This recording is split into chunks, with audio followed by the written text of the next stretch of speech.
Welcome to my channel. இன்னைக்கு lemon rice எப்படி செய்கிறதுன்னு பார்க்கலாம். கடாயை ஸ்டவ்வில் வச்சு ஸ்டவ் ஆன் பண்ணிக்கோங்க. இப்போ 2 ஸ்பூன் தேங்காய் எண்ணெய் ஊற்றிக்கோங்க. இப்போது 1/4 ஸ்பூன் கடுகு போட்டுக்கோங்க. 1 ஸ்பூன் கடலைப்பருப்பு போட்டுக்கோங்க. 1 ஸ்பூன் உளுந்தம்பருப்பு போட்டுக்கோங்க. இப்போ இதை நல்லா வறுத்துக்கோங்க. நான் இப்போது 1/4 கைப்பிடி அளவுக்கு வேர்க்கடலை போட்டிருக்கேன். நீங்கள் உங்களுக்கு தேவையான அளவுக்கு போட்டுக்கோங்க. இது பச்சையான வேர்க்கடலை, அதனால இதை கொஞ்சம் கூட நல்லா மீடியம் ஃப்ளேமில் வச்சு வறுத்துக்கோங்க. வேர்க்கடலை இல்லைன்னா நீங்கள் இதுக்கு பதில் கடலைப்பருப்பே கொஞ்சம் அதிகமாக சேர்த்துக்கோங்க.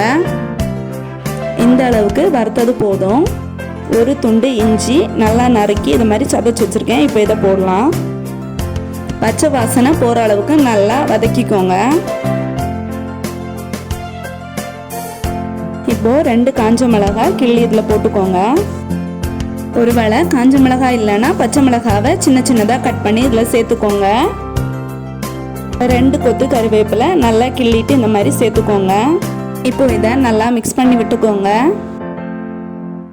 1 டீஸ்பூன் அளவுக்கு மஞ்சத்தூள் போட்டுக்கோங்க.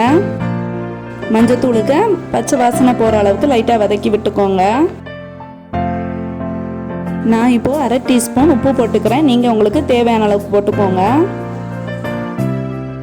இப்போது 2 ஸ்பூன் அளவுக்கு தண்ணி ஊற்றிக்கோங்க. அப்போ தான் இந்த உப்பு இதோட கரைஞ்சி எல்லாமே மிக்ஸ் ஆகும்.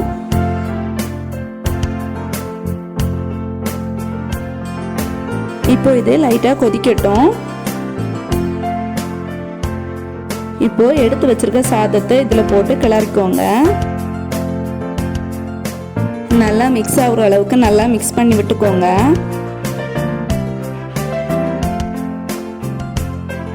மீடியம் ஃப்ளேமில் வச்சு மிக்ஸ் பண்ணி விட்டுக்கோங்க.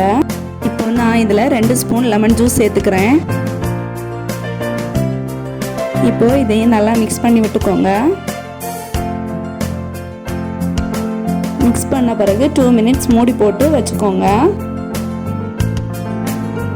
இப்போ இதை ஓப்பன் பண்ணி பார்க்கலாம்.